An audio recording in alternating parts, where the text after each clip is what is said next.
வார விடுமுறை நாட்களை முன்னிட்டு சிறப்பு பேருந்துகளை தமிழ்நாடு அரசு போக்குவரத்து கழகம் அறிவித்துள்ளது. அதன்படி சென்னை கிளாம்பாக்கத்திலிருந்து திருவண்ணாமலை, திருச்சி, கும்பகோணம், மதுரை, நெல்லை, நாகர்கோவில், கன்னியாகுமரி, தூத்துக்குடி, கோவை, சேலம், ஈரோடு, திருப்பூர் ஆகிய இடங்களுக்கு வெள்ளியன்று 295 பேருந்துகளும், சனிக்கிழமை அன்று 310 பேருந்துகளும் இயக்க திட்டமிடப்பட்டுள்ளது. சென்னை கோயம்பேட்டிலிருந்து திருவண்ணாமலை, நாகை, வேளாங்கண்ணி, ஓசூர், பெங்களூரு ஆகிய இடங்களுக்கு வெள்ளியன்று 55 பேருந்துகளும், சனிக்கிழமை 55 பேருந்துகளும் இயக்கப்பட உள்ளன.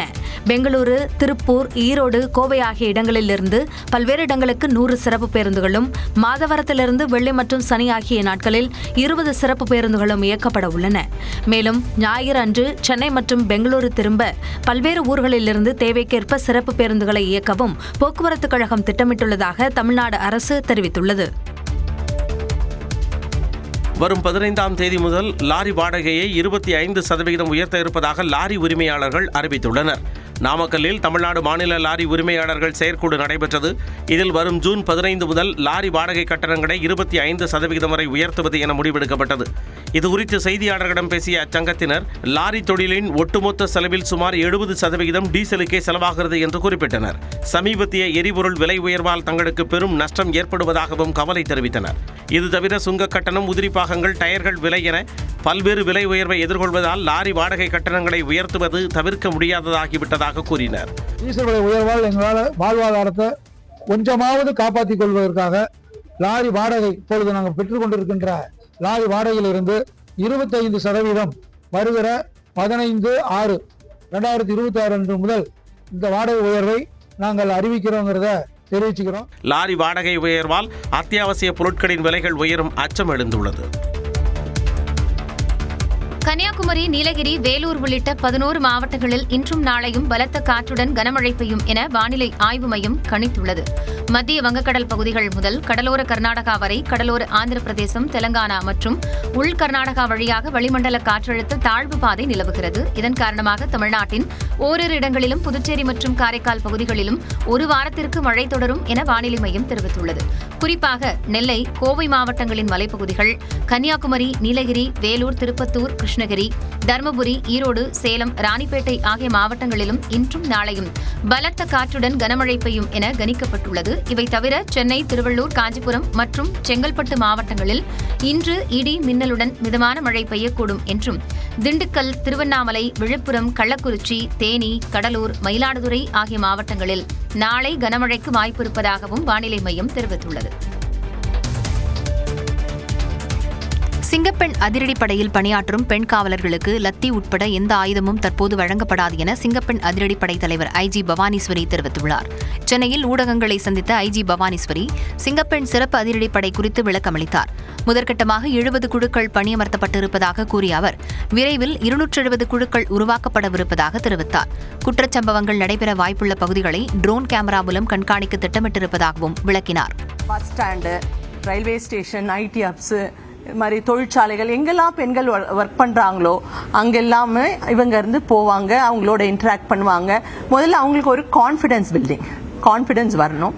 பெண்களுக்கு எதிரான குற்றங்கள் எங்கெல்லாம் நடைபெறலாம், இல்லை இதுக்கு முன்னாடி நடந்திருக்கு அப்படிங்கிற விவரத்தெல்லாம் எடுத்து மற்ற டிபார்ட்மெண்ட் மூலமா அதை சரி பண்ணி அந்த இடத்த பெண்களுக்கு பாதுகாப்பான இடமா நம்ம மாத்துவோம். இல்ல வெப்பன் இருந்து எப்படி என்றது பார்த்துட்டு பண்ணுவோம். பாடி ஓன் கேமரா உள்ளிட்ட உபகரணங்கள் மூலம் லைவ் ஸ்ட்ரீமிங் முறையில் சிங்கப்பெண் அதிரடிப்படையின் நடவடிக்கையை கண்காணிக்க முடியும் எனவும் அப்படையின் தலைவர் பவானீஸ்வரி கூறினார். தமிழகத்தில் 7 மூத்த IAS அதிகாரிகளுக்கு தலைமைச் செயலாளர் அந்தஸ்திற்கு பதவி உயர்வு வழங்கிய அரசாணையை எதிர்த்து தொடரப்பட்ட பொதுநல வழக்கை சென்னை உயர்நீதிமன்றம் தள்ளுபடி செய்து உத்தரவிட்டுள்ளது. தமிழக அரசில் முக்கிய பொறுப்புகளை வகித்து வந்த 1995ஆம் ஆண்டு பிரிவைச் சேர்ந்த 7 IAS அதிகாரிகளுக்கு தலைமைச் செயலாளர் அந்தஸ்திற்கு பதவி உயர்வு வழங்கி அரசாணை வெளியிட்டது. அதன்படி 2025ஆம் ஆண்டு Udhayachandran, MA Siddique, R Jaya, P Senthilkumar, Sandhya Venugopal Sharma, Hiteshkumar Makwana மற்றும் P சந்திரமோகன் ஆகிய 7 அதிகாரிகள் உயர் அந்தஸ்தை பெற்றனர். இந்த அரசாணையை எதிர்த்து சென்னை அண்ணா நகரைச் சேர்ந்த எம். பாலகிருஷ்ணன் என்பவர் பொதுநல வழக்கு தாக்கல் செய்தார். அதில் மத்திய அரசின் ஒப்புதல் பெறாமல் 7 IAS அதிகாரிகளுக்கு பதவி உயர்வு வழங்கி அரசாணை பிறப்பித்திருக்க கூடாது என தெரிவிக்கப்பட்டிருந்தது. இந்த வழக்கை விசாரித்த தலைமை நீதிபதி சுஸ்ருத் அரவிந்த் தர்மாதிகாரி மற்றும் நீதிபதி ஜி. அருள்முருகன் அமர்வு அரசு பணி தொடர்பான விவகாரங்களில் பொதுநல வழக்கு தாக்கல் செய்ய முடியாது என்பதால் இந்த வழக்கு விசாரணைக்கு உகந்ததல்ல என தள்ளுபடி செய்து உத்தரவிட்டது. சென்னையில் 125 சிறப்பு மின்தடை நீக்க ரோந்து வாகனங்களின் சேவையை அமைச்சர் CTR நிர்மல்குமார் தொடங்கி வைத்தார். தமிழ்நாட்டில் மின் உற்பத்தி மற்றும் மின் கொள்முதல் மூலமாக போதிய அளவு மின்சாரம் கிடைக்கப்பெற்று வரக்கூடிய நிலையில் சில நகர்ப்புற மற்றும் புறநகரில் மின்மாற்றி கோளாறு, மின்பாதை துண்டிப்பு, உயரழுத்த மின்மாற்றி பழுதுகள் போன்ற காரணங்களால் மின்தடைகள் ஏற்படுகின்றன. இதனை சரி செய்து நுகர்வோருக்கு தடையற்ற மின் விநியோகத்தை வழங்கக்கூடிய நோக்கத்தில் செவ்வாய்க்கிழமை அன்று அமைச்சர் நிர்மல்குமார் தலைமையில் ஆய்வுக் கூட்டம் நடைபெற்றது. அந்த கூட்டத்தில் வழங்கப்பட்ட வழிகாட்டுதல் படி சென்னை மற்றும் புறநகரில் எதிர்பாராமல் ஏற்படக்கூடிய மின் தடங்கல்களை விரைந்து சீர் செய்யக்கூடிய வகையில் 10 கண்காணிப்பு குழுக்கள் மற்றும் 125 சிறப்பு மின்தடை நீக்க ரோந்து வாகனங்களின் இயக்க சேவையை அமைச்சர் நிர்மல்குமார் தொடங்கி வைத்தார். இந்த சிறப்பு கண்காணிப்பு குழுக்கள் முக்கிய மின்தடைகள் மற்றும் பழுதுகளை நிகழ் நேரத்தில் கண்காணித்தல், மின்னக மற்றும் புகார் மையங்கள் மூலமாக பெறப்படக்கூடிய புகார்களை ஆய்வு செய்தல், மீண்டும் பழுதுகள் ஏற்படக்கூடிய பகுதிகளை கண்டறிந்து நிரந்தர தீர்வுக்கான பரிந்துரைகளை வழங்குதல் போன்ற பணிகளை மேற்கொள்ளும். முன்னாள் அமைச்சர் பெஞ்சமின் அதிமுகவிலிருந்து விலகி திமுக தலைவர் மு க ஸ்டாலின் முன்னிலையில் திமுகவில் இணைந்தார். தாவேக அரசுக்கு நம்பிக்கை வாக்கெடுப்பின் போது அதிமுக எம்எல்ஏக்கள் சிலர் ஆதரித்து வாக்களித்த நிலையில் அவர்கள் மீதும் அவர்கள் சார்ந்த நிர்வாகிகள் மீதும் பொதுச் செயலாளர் எடப்பாடி பழனிசாமி நடவடிக்கை எடுத்தார். அப்போது முன்னாள் அமைச்சர் பெஞ்சமின் மீதும் நடவடிக்கை எடுத்தார். சென்னை அண்ணா அறிவாலயத்தில் திமுக தலைவர் மு க ஸ்டாலினை பெஞ்சமின் சந்தித்து திமுகவில் இணைந்தார்.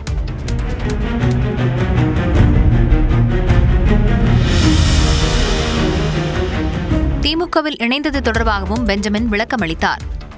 எதிர்க்கட்சியாக இருந்தாலும் இன்னைக்கு திராவிட முன்னேற்ற கழகத்தில் இருக்கக்கூடிய தொண்டர்கள் முதற்கொண்டு நிர்வாகிகள் வரைக்கும் இன்னைக்கு தலைமை ஒரு கட்டுக்கோப்புடன் தலைவர் சொல்லக்கூடிய கருத்துக்களை ஏற்று தொண்டர்களும் நிர்வாகிகளும் இன்றைக்கு ஒரு சகோதரத்துடன் இருக்கக்கூடிய ஒரு நல்ல பாங்கினை இன்றைக்கு திராவிட முன்னேற்ற கழகத்துடைய தலைவர் அவர்கள் வழிநடத்தி வருகின்றார்கள். அதிமுகவைச் சேர்ந்த திருவள்ளூர் மத்திய மாவட்ட மகளிரணி செயலாளர் யாமினி உள்ளிட்ட நிர்வாகிகளும் திமுகவில் இணைந்தனர். ஓமன் நாட்டு கடல் பகுதியில் இந்தியர்கள் பயணித்த வணிக கப்பல் மீது நடத்தப்பட்ட தாக்குதல் தொடர்பாக அமெரிக்க தூதரக அதிகாரியை நேரில் அழைத்து இந்திய வெளியுறவுத்துறை அமைச்சகம் தனது பலத்த எதிர்ப்பை பதிவு செய்தது. ஓமன் கடல் பகுதியில் 24 இந்தியர்களுடன் சென்ற செட்டபெல்லோ வணிக கப்பல் ஈரானிய துறைமுகங்களுக்கு செல்லவிருந்ததாக தெரிகிறது.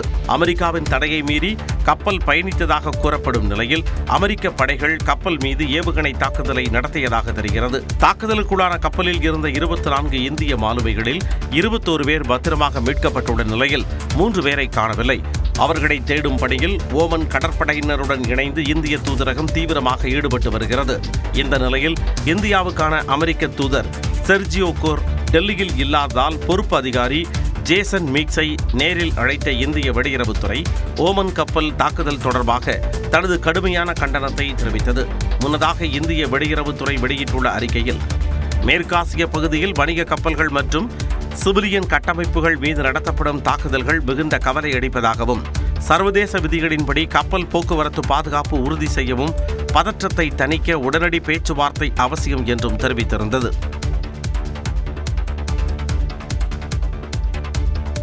டெல்லி சென்றுள்ள முதலமைச்சர் விஜய் குடியரசுத் தலைவர் மற்றும் காங்கிரஸ் தலைவர்களை சந்தித்தார். பிரதமர் நரேந்திர மோடி தலைமையில் நடைபெறக்கூடிய நிதி ஆயோக் கூட்டத்தில் இன்று பங்கேற்கிறார்.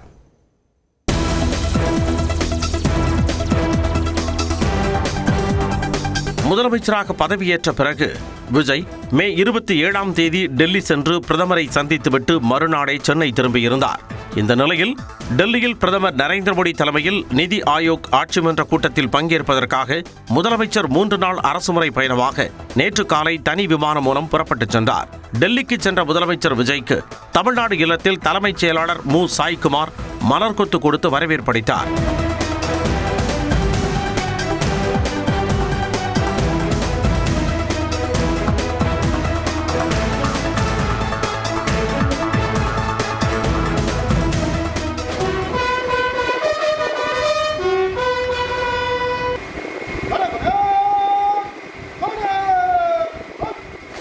மாலையில் குடியரசுத் தலைவர் திரௌபதி முர்முவை மரியாதை நிமித்தமாக சந்தித்தார்.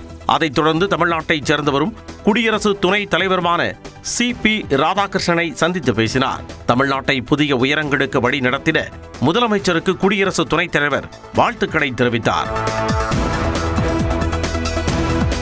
அதைத் தொடர்ந்து காங்கிரஸ் முன்னாள் தலைவர்கள் சோனியா காந்தி மற்றும் ராகுல் காந்தி ஆகியோரையும் விஜய் சந்தித்து பேசினார். பின்னர் இந்திய கம்யூனிஸ்ட் தேசிய பொதுச் செயலாளர் டி ராஜாவையும் முதலமைச்சர் விஜய் சந்தித்தார். இன்று நடைபெறும் நிதி ஆயோக் கூட்டத்தில் பங்கேற்கும் முதலமைச்சர் தமிழ்நாட்டிற்கு தேவையான நிதியை வழங்குமாறு வலியுறுத்துவார் என தெரிகிறது. நாளையும் டெல்லியில் தங்கியிருக்கும் முதலமைச்சர் சில தலைவர்களை சந்தித்துவிட்டு மாலையில் சென்னை திரும்புவார் என கூறப்படுகிறது.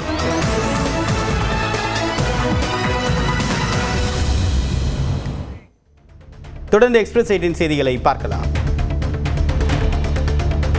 சென்னை கிண்டியில் உள்ள மக்கள் பவனில் தமிழ்நாடு ஆளுநர் ராஜேந்திர அர்லேக்கரை தமிழக சட்டப்பேரவைத் தலைவர் JCT பிரபாகர் சந்தித்து பேசினார். ஜூன் 18ஆம் தேதி சட்டப்பேரவை கூட்டத்தொடரின் தொடக்கமாக ஆளுநர் உரை இடம்பெறவுள்ள நிலையில் ஆளுநருக்கு முறைப்படி அழைப்பை விடுத்தார். தமிழ்நாடு பொறுப்பு ஆளுநராக பதவியேற்ற பின் ராஜேந்திர அர்லேக்கர் பங்கேற்கும் முதல் சட்டப்பேரவை கூட்டம் இது என்பது குறிப்பிடத்தக்கது.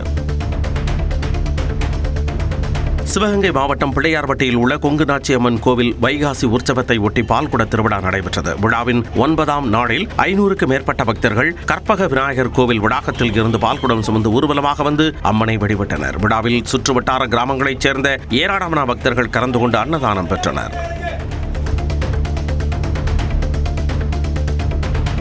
சென்னையில் திருமண மறுவீட்டு நிகழ்ச்சிக்காக வாங்கிய பிரியாணியில் இறந்து போன பூரான் இருந்ததால் ஏற்பட்ட மன உளைச்சலுக்காக வாடிக்கையாளருக்கு 1 லட்சம் ரூபாய் இழப்பீடு வழங்க SS பிரியாணி நிறுவனத்திற்கு சென்னை மாவட்ட நுகர்வோர் நீதிமன்றம் உத்தரவிட்டுள்ளது. திருமண நிகழ்வு மகிழ்ச்சியை சீர்குலைத்தது, புகாருக்கு உரிய பதில் அளிக்காதது, சேவை குறைபாடு என்றும் நீதிமன்றம் தெரிவித்துள்ளது. மேலும் பாதிக்கப்பட்ட நபருக்கு இழப்பீட்டுடன் வழக்கு செலவு தொகையாக 5000 ரூபாயும் வழங்க உத்தரவிடப்பட்டுள்ளது.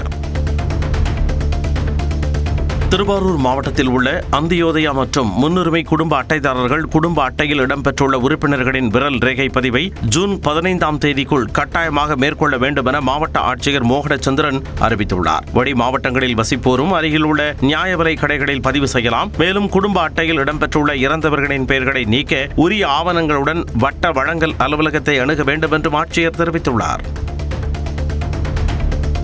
நாமக்கல்லில் சிங்கப்பெண் அதிரடிப்படையின் ரோந்து பணியை மாவட்ட காவல் கண்காணிப்பாளர் விமலா தொடங்கி வைத்தார். மாவட்ட காவல் கண்காணிப்பாளர் அலுவலகத்தில் நடைபெற்ற நிகழ்வில் ரோந்து வாகனங்களை பார்வையிட்ட SP விமலா கொடியசைத்து ரோந்து பணிகளை துவக்கி வைத்தார். சிவகங்கை மாவட்டம் திருபுவனம் அருகே நெல்முடிக்கரை பகுதியில் செயல்பட்டு வரும் டாஸ்மாக் கடையை அகற்றக் கோரி நெல்முடிக்கரை, பழையூர், கலியந்தூர், வெள்ளக்காரை உள்ளிட்ட கிராமங்களைச் சேர்ந்த 200க்கும் மேற்பட்டோர் முற்றுகை போராட்டத்தில் ஈடுபட்டனர். மதுபானம் அருந்துவோர் விவசாய நிலங்களில் கண்ணாடி பாட்டில்களை வீசுவதால் விவசாயிகளுக்கு பாதிப்பு ஏற்படுவதாக அவர்கள் குற்றம் சாட்டினர். 3 நாட்களுக்குள் நடவடிக்கை எடுக்கப்படும் என அதிகாரிகள் உறுதியளித்ததைத் தொடர்ந்து அவர்கள் கலைந்து சென்றனர்.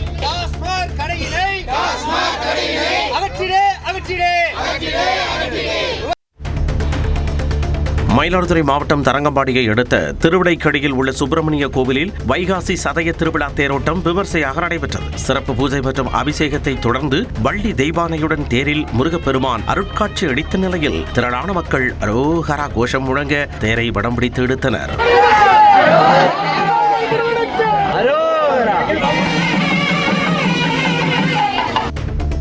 சிவகங்கை மாவட்டம் திருபுவனத்தில் உள்ள மார்க்கண்டேய தீர்த்தத்தை மட்டை ஊரணி என்ற பெயர் மாற்ற பேரூராட்சி நிர்வாகம் முயல்வதாக தமாக, பாஜக கவுன்சிலர்கள் குற்றம் சாட்டியுள்ளனர். ஆன்மீக மகிமையை குறைக்க நினைப்பதாக கூறி கூட்டத்தில் இருந்து எதிர்க்கட்சி கவுன்சிலர்கள் வெளிநடப்பு செய்தனர். இது பேரூராட்சிக்கு சொந்தமான இடம் என்பதால் பராமரிப்பு பலகை மட்டுமே வைக்கப்படுவதாகவும் ஆன்மீகத்திற்கு எதிராக செயல்படவில்லை என்றும் பேரூராட்சி தலைவர் சேங்கை மாறன் விளக்கமளித்துள்ளார். தமிழ் சினிமாவின் மும்மூர்த்திகளாக வலம் வந்த பாரதி ராஜா, இளையராஜா, வைரமுத்து கூட்டணி உருவான சுவாரஸ்யங்களை இந்த செய்தி தொகுப்பின் மூலமாக விரிவாக பார்க்கலாம். பள்ளியில் பயிலும் பொழுதே நடிப்பின் மீது அதிக ஆர்வம் கொண்டிருந்தவர் பாரதி ராஜா. ஏராளமான நாடகங்களை பார்த்து வளர்ந்தவர் தன்னிச்சையாக நாடகம் போடும் அளவிற்கு கதை எழுதும் திறனை பெற்றார்.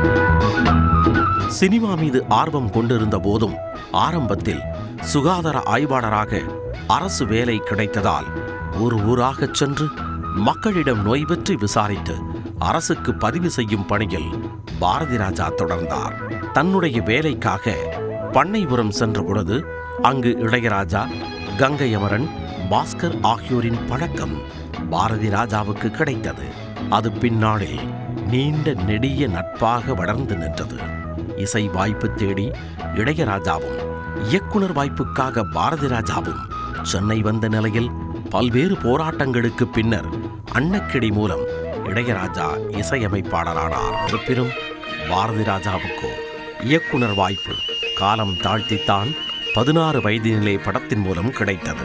இசையமைப்பாளர், இயக்குனர் என தங்கள் கனவை அடைந்த கூட்டணியில் 3ஆவதாக இணைந்தார் வைரமுத்து. பாரதி ராஜா இயக்கிய நிழல்கள் திரைப்படத்தில் இளையராஜா இசையில் பாடல் எழுத முதன்முறையாக வைரமுத்துவுக்கு வாய்ப்பு கிடைத்தது. அதில் உருவானதுதான் இது ஒரு பொன்மாலை பொழுது என்ற பாடல். தொட்டதெல்லாம் பொன்னானது என்ற சொலவடை போல பாரதி ராஜா, இளையராஜா, வைரமுத்து கூட்டணி அமைத்த படங்கள் ஹிட்டடித்தன. 1981ஆம் ஆண்டில் வெளியான அலைகள் ஓய்வதில்லை படத்தில் 1000 தாமரை ஒட்டுக்களே, காதல் ஓவியம், பாடும் காவியம் பாடல்கள் அனைவரையும் கவர்ந்தன. இது தவிர கல்ட் கிளாசிக் படங்களான பொட்டு வைத்த மல்லிகை மொட்டு, முதல் மரியாதை படத்தில் வரும் பூங்காற்று திரும்புமா இன்றும் ரசிகர்களின் மனதை கொள்ளை கொண்டு வருகின்றன. கடலோர கவிதைகள் படத்தில் அடி ஆத்தாடி பாடல் என்றும் கேட்கும் ரகம். கொடியிலே மல்லிகைப்பூ, போகுதே போகுதே என் பைங்கிடி உள்ளிட்ட பாடல்கள் ரசிகர்களின் இதயத்தை தொட்டவை. இப்படி இளையராஜா, பாரதி ராஜா, வைரமுத்து என்ற மும்மூர்த்திகள் கூட்டணி 80 மற்றும் 90களில் தமிழ் சினிமாவை கட்டி ஆண்டனர்.